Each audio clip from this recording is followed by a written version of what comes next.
अस्मद्गुरुभ्यो नमः. श्रीमौद्गल्य श्रीवत्ससगोत्रजातौ श्री अप्पलार्यरत्नमार्यतनुभवौदौ श्रीमच्छटारिचरणम्बुजचञ्चरीकौ श्रीरङ्गरामानुज देशिकौ स्तुमः. श्रीमद्रामानुजाचार्यं पार्थसारथिसद्गुरुं श्रीमन्नल्लाञ्चक्रवर्तिकृष्णमाचार्यदेशिकं श्रीमद्रघुनाथाचार्यं नानाशास्त्रविशारदं श्रीमन्महामरङ्गड्डि श्रीरङ्गाचार्यपण्डितं श्रीमदभिनवव्यासं कन्दाडवंशसम्भवं श्रीमदप्पलाचार्यमार्यं रामायणशिरोमणिं श्रीमत्सन्तानगोपालाचार्यम् आम्नायपारगं श्रीवेङ्कटार्य अप्पकोण्डार्य मार्यौ पितामहौ द्वौ तापसौ श्रीमद्वेङ्कटाचार्यमस्मद्भ्रातरं चिन्तितार्धदं वारं वारं नमाम्यहं भक्त्या गुरुपरम्पराम्. ஆண்டாள் திவ்ய திருவழிகளே சரணம். Welcome to TKVR Sri Geetam Temple Kiosk of Vedic Relics, Sri Geetam or Telakicharla Gandhala Vedic Repertory. At the outset of today's lecture, today's revelation, I want to communicate with you few lines in English. Since 30 pieces or 20 pieces I am giving this one, and how many of you people are enjoying, or how many are observing this one, listening to this one, seeing this one, I don't think so. But for Facebooks and other pieces of instructions, thousands and thousands, I am observing that they are enjoying, but somehow my discourses are still not reaching the general audience. I don't know the reason. Okay, leave it. But incidentally, some student from UP has rang up to me, and he spoke in Hindi and English only, and he asked me, can you please give me in brief the nature or the substance of Tirupavai, just for a few lines, he asked. I recollected Bernard Shaw's word. Bernard Shaw was a great orator, and one gentleman has come, sir, you have to give a lecture. Yes, what is the time schedule? For 15 minutes you have to speak. You contact me after 3 months, he said. What for?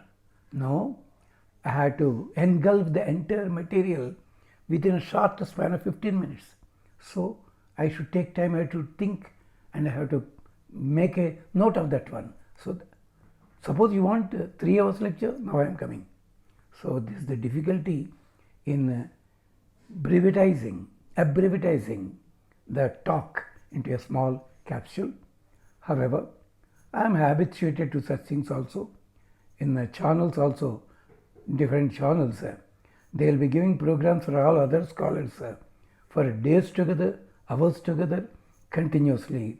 But when they come to me, sir, this is a piece of 10 minutes only or 5 minutes only, like that. Because I'm a petty man, they will be giving short time only, like that. So I want to give you the information which I have passed on to that student, and I hope you may enjoy it. Tirupavai is so abundant and simple in lyrical style. This is the first part I said. These songs are religious and philosophical in nature, no doubt. All the aspirations of a common being and of the mankind are found in this sequence of songs. In fact, Sri Andal did not refuse to live, just like any other general fond devotee or sadhaka or so-called saints and gurus, and so many people who will say, I don't want to live, please take me away, and I want you to give me moksha anytime, I am waiting for you. As if they did not like living in these hermitages and peetums and other things like that, they will be saying. But she did not say any such word. He did not say that one. As the general category will be speaking, it is not the case with Sri Andal, but she spoke of happy life and simple principles to be adopted for happy life. Happy sojourn, how to live, she has sung on that one. In fact, Tirupavai is as is an origami. Origami means it is a decorative piece which is prepared, which is made to making the people awestruck or wonderstruck at the structure, beauty, arrangement. That will be done with simple pieces, simple ornaments, quite common pieces, things, and people will be wonderstruck. You can see that one.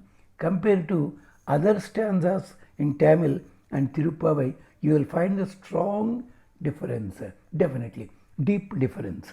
So, with very simple articles and ideas, it will be prepared. It is a Japanese art. Japanese art, I want to give you that one because you are modern in style. That's why Japanese art is called origami, right? Then, in fact, also the lyrics are reveries upon nature of God's creature and nature of God as well as His creation. We recite long mythological poems in Sanskrit where the instructions are enlisted, which are to be followed implicitly like that. This is the case with most of the Sanskrit structures. But on the contrary, Tirupavai is the briefest poem, famous for quality and rather than quantity. Hardly 30 pieces. Similar Nachyar only 140 stanzas are there.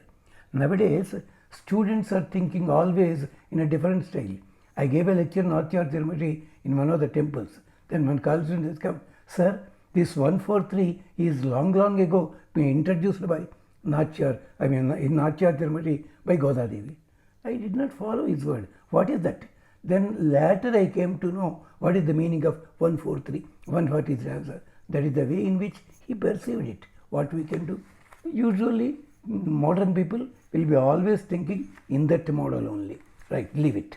So it is an excellent poem. It is for quality, it's an excellent. Quantity, it may be small compared to other great poems and other great classics. In fact, the lyric in original Tamil, the lyrics in original Tamil are full of subtlety, of rhythm, of untranslatable delicacies. Remember that one. We cannot translate the true spirit of Andal. Of course, we can write poems, we can write songs, etc. But certain delicate things are there. For example, Pullarayan Koil is there. Similarly, Tangal Tirukkoil. Tirukkoil and Koil, how can you translate into simple style? It is very difficult. You think of it like that. Such delicacies are there, and it is full of color and of material, of inventions rather, and of course packed with deep philosophy also.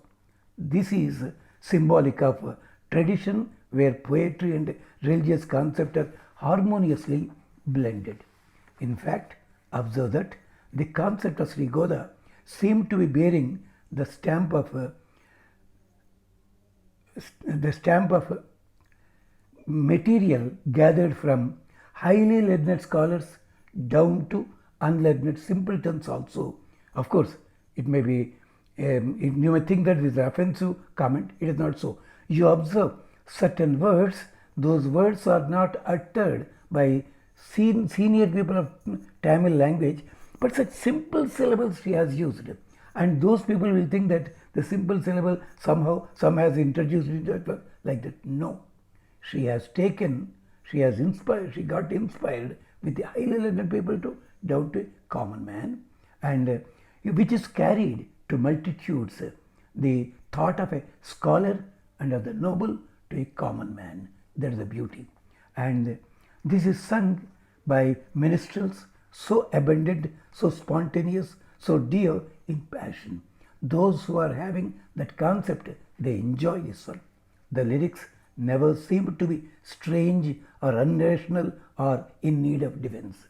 I don't know why in so many places the audience are becoming gradually dwindling for every year. What is the reason?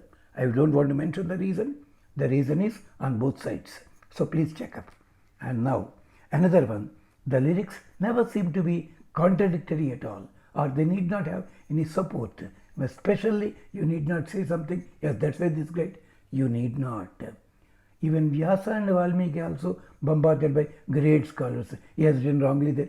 Like that, nobody can say about Tirupavai. The concept is very clear. If you go carefully analyzing that one, you will enjoy the spirit.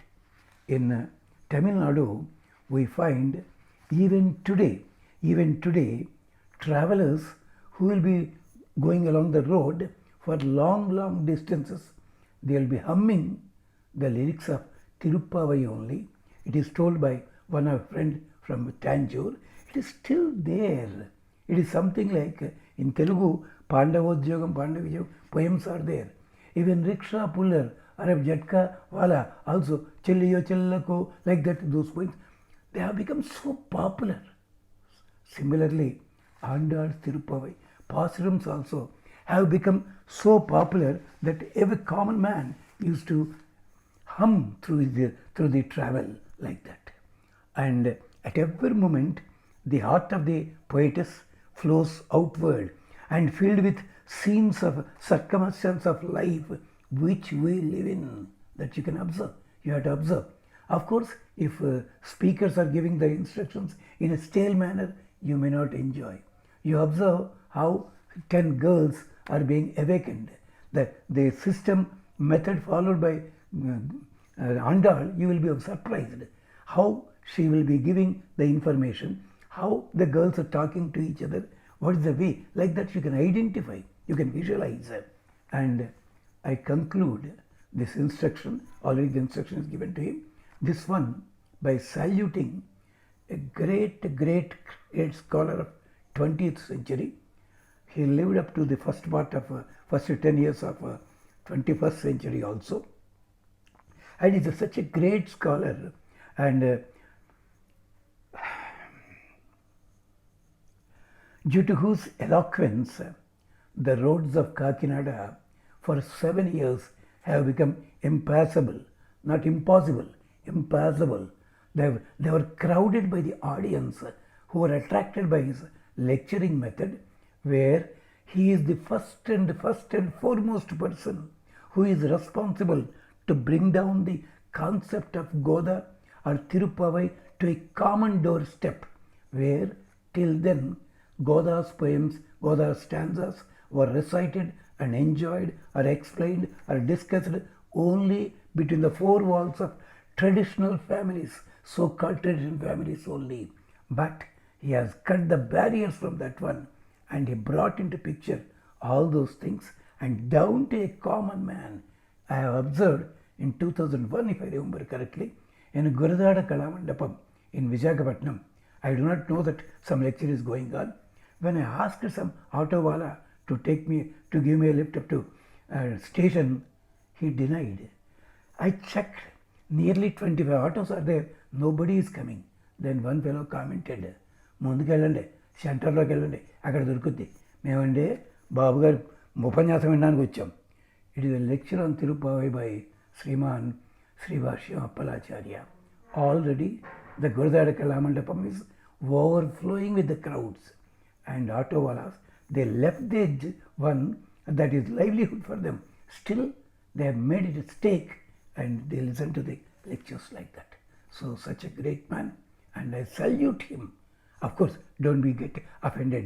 Many other scholars are there, no doubt. They have done a lot of work, Herculean work there. But in 1969, I think, if I remember correctly, 69, he has started that one in a simple, humble way, and the club where the so-called Chaturveda Parana will be going on, that means pack of cards, game of pack of cards, that is stopped within 10 days, and the club has become an excellent center for religion and philosophy. Like that, I salute him. And with this one, I conclude, and I shall switch over to our next stanza, that is the 10th one. Nottu Suvargam Puhinanamanai Mattamun Tararo Vashal Dirvadar Nattattu Jaimushi Narayanan Nammal Pota Pundiyanal Pandurnal Kuttathin Vai Vijanda Kumbakaranam Totum Unake Perundil Dandandano Atandradayai Arangalame తేత్తమాయి వందు తిర వేలూరుంబావాయ్. ఈ పాశురంలో ఇంకొక ప్రత్యేకమైన అమ్మాయిని ప్రార్థన చేస్తున్నారు. ఏమిటి అమ్మాయి గొప్పతనము? ఈ అమ్మాయి చేసుకున్న అదృష్టం ఏమిటి అంటే, అక్కడ కృష్ణ పరమాత్మకి ఇంటి పక్క ఇంటి అమ్మాయి అంటే ఈ అమ్మాయి తన పడగ గది తలుపు తీసింది, కిటికీ తీసింది అంటే కృష్ణ పరమాత్మ తిన్నగా కనిపిస్తాడు. హాయిగాను ఇద్దరు హాయిగా మాట్లాడేసుకోవచ్చు, చూపులు అటు ఇటు చదివించుకోవచ్చు. అందుకని నోత్తు స్వర్గం పోయిన నమ్మనాయి, స్వర్గంలోకి ప్రవేశిస్తూ ఉన్నావు నువ్వు. అంటే స్వర్గంలోకి ప్రవేశించిన తర్వాత ఏముండదు ఆనందం, ప్రవేశించే ముందు దుఃఖం ఉంటుంది. కానీ ప్రవేశిస్తూ ఉండగా అంటే ఏమిటి? అక్కడ దాన్ని మన సైన్స్లో నేసెంట్ అంటారు. సరిగ్గా ఆ సమయం లోపల అలాగే స్వర్గం పొగిందనమ్మరాయ్ మాత్తమంతారారో వాశలు తిరువాదారు. అమ్మా, మాట మాట్లాడకపోతే మాని తలుపైనా తెరవచ్చు కదమ్మా. ఇదేమిటి తల్లి అంటే, నువ్వు మెళకువగా ఉన్నావా, నిద్రపోతున్నావా? మాత్తమంతారారో వాశలు తిరువాదారు నాత్తత్తుటాయముడి నారాయణన్ నమ్మాళ్ళు. ఓహో అవునులే, లోపల నుంచి తులసి పరిమళం మాకు తెలుస్తోంది. నాత్తత్తుటాయముడి అంటే తులసిని తన కిరీటముగా చుట్టుకున్నాడు శిఖకి. ఆ మహానుభావుడు నీ దగ్గర ఉన్నాడా ఏమిటి? కొంపతవి పక్కిల్లే కదా, గోడ దొక్కితే ఇంట్లోకి వచ్చేయచ్చు. నాత్తత్తుటాయముడి నారాయణన్ నమ్మాళ్ళు పోతా. మా చేత స్తోత్రం చేయబడుతున్నాడు మావిడ ఆయన. అవునులే, పుణ్యనాళ్ మహాపుణ్యాత్ముడు. పండొరునాళ్ కూత్తత్తిన్ వాయువీరంద కుంభకర్ణనం. ఒకప్పుడు కుంభకర్ణుణ్ణి మృత్యువు నోటిలో పడేశాడు. బహుశా ఆ సమయంలో జరిగేది ఏమిటంటే, 2 పద్ధతులు ఉన్నాయి. ఒకటి, ఎవరైనా మరణించేటప్పుడు తన ఆస్తిని తన వాళ్ళకి పంచిపెడతారట, లేదా తన పాపాలను ఎవరికి పంచిపెడతారు.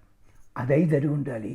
నువ్వు బాగా దగ్గరేమో కుంభకర్ణుడికి, అందుకనే తన నిద్రంతా నీకు ఇచ్చుంటాడు. లేకపోతే రావణాసుడికి వీళ్ళని వధించే కంటే ముందు నువ్వు ఎప్పుడైనా పొరపాటుని ఆ కుంభకర్ణుడితో ఏమైనా పోటీ పడ్డావా ఇద్దరిలోనూ? అంచేత వాయువీరంద కుంభకడం ఉనక్కే తోత్తు, నీకు ఓడిపోయి చటుక్కని తోత్తం ఉనక్కే పెరుంతీయల్తాందాను, గొప్పదైన నిద్ర నీకు ఇచ్చేసాడా ఏమిటి అంటే, ఒక్కోసారి ఏమవుతుందంటే ఆశ్రమం స్వీకారం చేస్తారు వెనకటి రోజుల్లోనూ. చేసేప్పుడు వాళ్ళకి ఆస్తి ఉందనుకోండి, అది ఎవరికో అప్పచెప్పేస్తారు. అది పద్ధతి.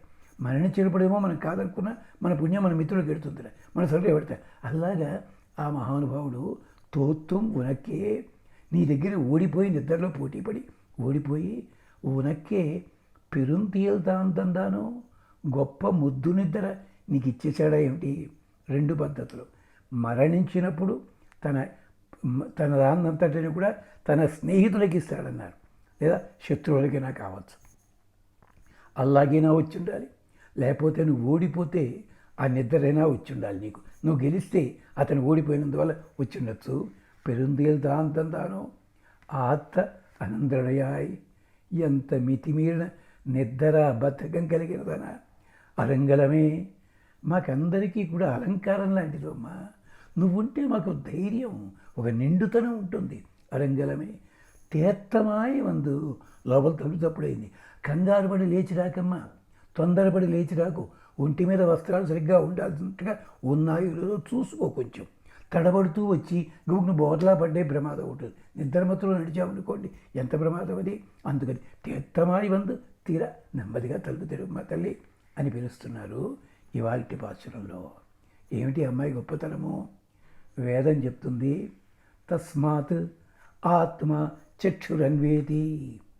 ఇంత శరీరం ఉంది కదా, ఇన్ని అవయవాలు ఉన్నాయి, అన్నిటికీ దెబ్బలు తగిలినా కొంచెం ఓర్చు ఉంటాయి. కానీ అతి సున్నితమైన కన్ను ఉంది చూచారా? ఈ కన్ను చెప్పినట్టే మొత్తం శరీరం అంతా వింటుంది. ఆత్మ చక్షురన్వేతి. మన శరీరము చక్షును అనుసరించి పెడుతుంది. అది చిన్నదని తక్కువ చూడకండి సుమా. చేతికి దెబ్బ తగిలినా, వీపు దెబ్బ తగిలినా, కాలికి తగిలినా ఓర్చుకోగలం. అదే చిన్న నరక కంటిలో పడితే ఎంత నరకమండి, ఆలోచించండి ఒక్కసారి. అందుకని ఆత్మ చక్షురన్వేది. ఇక్కడున్న పిల్ల పొరిగింటి వాళ్ళ పిల్ల, పెద్ద మామూలు ఇలా తీసి పారేయకండి, చాలా ముఖ్యురాలన్నమాట. తస్మాత్ ఆత్మ చక్షురన్వేతి ఏకోయంత బహూని అద్యుతమైంది. ఒక్కడే పెడుతున్నాడు. ఒక నాయకుడు అన్నవాడు ముందు నడుస్తుంటే 10 మంది ముందు నడుస్తారు. మా సుగ్రీవుడు ఓ చోట అన్నాడు, జాంబవాన్ ఎత్త నేతాస్యాత్ అన్నాడు. కానీ అక్కడ వెళ్ళిన వాళ్ళకి నాయకుడు ఎవరండి? అంగదుడు కదా. నేతాస్యాత్ అంటాడేమిటి అంటే దీని మీద చాలా పెద్ద కథ చూసుకోవాలి. జాంబవంతుడికి నెత్తి మీద కిరీటం అక్కల్లా, అవసరమైతే తానే ఉంది ముందు నడిపిస్తాడు. హనుమంతుడిని పంపించింది ఎవరండి? జాంబవంతుడే కదా. తిరిగి వచ్చిన తర్వాత అంగదుడు ఏమన్నాడు? ఇలా వెళ్ళిపోయి యుద్ధం చేద్దామన్నాడు. జాంబవంతుడు ఏమన్నాడు? కాదు, వెనక్కి వెళ్ళాలి, వెనక్కి వెళ్ళి వాళ్ళు చెప్పినట్టు చేయాలి. మూడోసారి విభీషణ శరణాగతి దగ్గర అక్కడ కూడా మాట్లాడాడు. నాలుగోసారి చాలా ముఖ్యం. ఇంద్రజిత్తు వేసిన బాణం కారణం చేత అందరూ పడిపోతే జాంబవంతుడు అక్కడే కర్తవ్యత జ్ఞానం ఉంది, హనుమంతుడిని పంపించాడు అక్కడికి. ఇది నాయకుడు అంటే. అంచేత ఏకోయంత బహునాముని అంతి, ఒక్కడు నడుస్తుంటే అలాగా. అలాంటి అమ్మాయి ఈ అమ్మాయి అన్నమాట. అంటే ఎవరైనా ఏమిటి? నిర్వాహకురాలు, మంచి తెలివి కలిగినది, మంచి సలహాలు ఇస్తుండేది. అందుకని నోచుకొని పుట్టావు కదా తల్లి. మా చిన్నప్పుడు అనుకునేవాళ్ళు, ఎవడో మెడ్రాస్ నుంచి వచ్చేవాడు, వస్తే వాడు చుట్టూ 30 మంది నిన్ను ఒకసారి ముట్టుకోవచ్చా అని చెప్పి. ఏం చేత టీ నగర్ బజుల్లా రోడ్లో ఎన్టీ రామారావు నాగేశ్వరరావు ఉండేవాట, వీడు అక్కడికి వచ్చి అంటేది. అలాగే మనవాడు కంచి పెడుతుంటారు కొంతమంది. వెళ్ళొస్తే కంచి వెళ్ళలేని వాళ్ళు వాళ్ళ ఇంటికి వెళ్ళి ఆయన ముట్టుకోవడం కానీ, ఆయన లేకపోతే దండం మీద ఆయన వేసుకున్న పంచె ఉంటుంది, అదైనా ముట్టుకొస్తాడనమాట. ఇది పద్ధతి. ఏం చేయవు? అలాగా నోచుకున్నావు అంటే నువ్వు బొంబాయిలో ఉన్నావా? అవా అన్నాడు ఎవడోను. బొంబాయిలో ఎందరకమో వెళ్ళిన వాళ్ళు తెలుస్తుంది. అలాగే అమెరికాలో ఉన్నావు నువ్వు అంటే, అమెరికాలో ఉండి ఏం చేస్తున్నావు మన వాళ్ళు? రోజు ఏ పూట కాపోటీ వండి పెడుతుంటే తినడానికి బద్ధకం, అక్కడికి వెళ్ళి ఒకే రోజు వండుకుని 15 రోజులు దాంట్లో పెట్టు తింటుంటారు. ఏమిటో అది బాబు, సరే సరదా ఉంచండి, తప్పేం లేదు. అంచేత నోచి పుట్టుకున్నావు తల్లి. నోత్తు సువర్గం పుగిన నమ్మనాయ్, ఏమి నోము నోచితమ్మ ధరిత్రి అని అంటారు. ఎంచేత సువర్యంతో నావేక్షంత ఆద్యాగం రోదసి. స్వర్గానికి వెళ్ళేవాళ్ళు ఒక్కొక్క దాటి పెడుతుంటే, ఈ దాటి పెడుతున్న కొద్దీ పట్టించుకోరట. స్వర్గాన్ని కూడా పట్టించుకోకుండా పరమాత్మ దగ్గరికి పోవాలనుకుంటారట. మనకి ప్రతివాది అన్నంగా చదవడం, అన్నం స్వామి వారు కూడా అలాగే రాశారు. ఎలాగా? అలా తద్గోపురాగ్ర శిఖరాణి నిరీక్షమాణ స్వర్గాపవర్గ పదవీం పరమాం శ్రేయంత మన పునః మర్త్యా భువనే మతిమాశ్రయంతే. అక్కడికి అయ్యయ్యో అనవసరంగా ఉద్దేశం.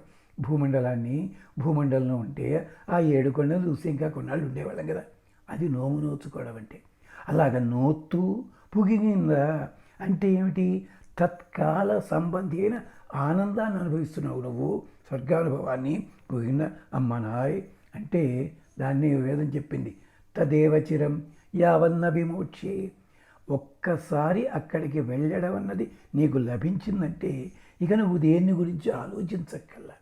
అలాగా, అలాంటిది స్వర్గం అంటే అదనమాట. తావదేవచిరం, ఇక సంకల్పం కూడా అక్కర్లేదన్నారు. అంచేత అమ్మనాయ్ అంటున్నారు. నోత్తు స్వర్గం పుగిన అమ్మనాయ్. మొన్నేమో పిల్ల అన్నారా, ఇంకో అమ్మాయినేమో ఉమయ అందించేవాడు అందరూ అన్నారా. ఇక్కడ బాగానే చెప్పారు. అమ్మాయి ఏమిటి తన తోటికి అంటే, అమ్మ ఎంత ప్రేమగా మనకి రక్షణ కలిగిస్తుందో అలాంటి దానివమ్మ నువ్వు. మాకందరికీ నాయకురాలివి అంటే అదృష్టవంతురాలివి. నిరంతర కృష్ణ సంశ్లేషంతో నువ్వు ఉన్నావు. అదొక అదృష్టం నీది. నోత్తు తెల్లవారినా కానీ నిద్ర నోచుకున్నావు నువ్వు. మేము ఎప్పుడు తెల్లారదని ఎదురు చూస్తూ కూర్చొని నిద్రేమనుకున్నాం. ఇలాగ రకాలు. అంతేకాదు అందరితో కూడా అనుభవించగలిగి నువ్వు ఒక్కటివే అనుభవిస్తున్నావు ఆనందం. ఇది 3 రకాలు. అంచేత నోచుకున్నావు తల్లి అని చెప్పి మా అత్తమంతారారో వాశలు తిరువాదారు. అమ్మా మాట మాట్లాడవు. ఎంచేత? నీ సౌందర్యం చేత అహంకారమా? నీ ధనప్రాప్తి చేత అహంకారమా?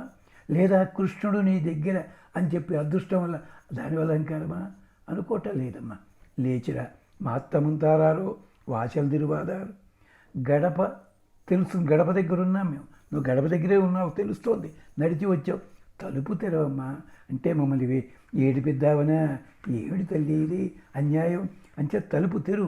మా అత్తమంతారారో వాశలు తిరువాదారు అంటే కృష్ణుడు ఎక్కడున్నాడా? నాత్తత్తురాయముడి నారాయణన్ లోపలే ఉన్నాడు గొప్పదవి. ఉన్నా పర్వాలేదు, రామమ్మ ఇద్దరు కలిసి రండమ్మా, మేము దర్శించుకుంటాం. నాత్తత్తురాయముడి తులసీమాల ధరించినవాడు, కిరీటానికి ధరించినవాడు ఆ మహానుభావుడు. అలాంటిది నహి కస్తూరికా మోద శపథేన నివార్యతే అంటారు. అంటే ఒట్లు పెట్టి లేదు లేదని అబద్ధం ఆడితే కస్తూరికా వాసన ఎక్కడైనా తెలియకుండా పోతుందా? లేచి రావమ్మా తల్లి, నమ్మాళ్ళు పోత. మనమంతా స్తోత్రం చేస్తే పరమ పురుషార్థం ఇస్తాడు. కాదు, నువ్వు స్తోత్రం చెయ్యకుండానే నీకు పరమ పురుషార్థం ఇస్తున్నాడు. ఎంత అదృష్టవంతురాలివి. నమ్మాళ్ళు పోత పరైతరం పుణ్యనాళ్. ఆయన సాక్షాత్తుగా పుణ్యస్వరూపము. అలాంటివాడు పండొరునాள் கூத்தத்தின் வாய் வீழ்ந்த కుంభకర్ణనం తోత్తం ఉనక్కే పెరుందిగలదాం తందాను. ఆ మహానుభావుడు నీకోసమని వచ్చి ఓడిపోయినవాడు అంత నిద్ర నీకు ఇచ్చాడా? ఆత్తందడయాయి అరంగలమై తేత్తమాయి వందు తిరా, నువ్వు రావమ్మ, లేచి రావాలి తల్లి అని అడుగుతున్నారు ఇక్కడ. అంటే దీనికే ఇక్కడ చెప్తారు, నిద్ర లేచి వచ్చేటప్పుడు, నిద్ర లేచినప్పుడు ఆడవాళ్ళందరూ కూడా మంగళసూత్రం కళ్ళగద్దుకులేస్తారు. దాని అంతరార్థం ఏంటో తెలుసా? కుటుంబం బాగుండాలనే అని మీ ఉద్దేశం అనుకుంటారు. భర్త బాగుండాలి. మంగళసూత్రం సర్దుకుంటున్నప్పుడే వస్త్రములు ఉండవలసిన పద్ధతులు ఉన్నాయో లేదా తెలుస్తుంది. ఇది మహానుభావుడు ఒక ధర్మసూత్ర రచయిత చెప్పిన మాట. ఆయన ఎవరో వీరమిత్రోదయం అనే గ్రంథం ఉన్నాం కదా, దాంట్లో చెప్తాడు. అంటే ప్రతి చిన్న అలవాటులో ఆడవాళ్ళు ఒక ప్రత్యేకత గమనించుకుంటారు. వాళ్ళు మనం అది క్యాజువల్ అనుకుంటాం, లేదు, అది విశేషం. అలాగే మనం బయలుదేరేప్పుడు టెకిన్ బయలుదేరుతాం. ఆడవాళ్ళు బయలుదేరే ముందు అద్దం శుభ్రం చేస్తారట. వేదాంతేశకులు వారు చెప్పారు. అంటే కంగారు పడకండి, అద్దం అంటే అష్టాక్షరీ మంత్రం. దాన్ని శుభ్రం చెయ్యగా మన ప్రతిబింబం ఎంత ఖచ్చితంగా కనిపిస్తుందో చివరికి భర్త గారు కూడా వచ్చి నిలబడతాడు, భార్య పక్కే దొరుకుతుంది, పరమాత్మ అక్కడ కనిపిస్తాడు దాంట్లో. ఇది వేదాంత దేశకులు చమత్కారంగా చెప్పిన ఘట్టం. అందుకని చెప్పి అలాగా ప్రతి సన్నివేశాన్ని కూడా జాగ్రత్తగా చూపిస్తున్నారు. అలాంటి విశేషాన్ని రెండో భాగాన్ని మళ్ళీ చెప్పుకుందాం. అంతవరకు చిన్న విరామం.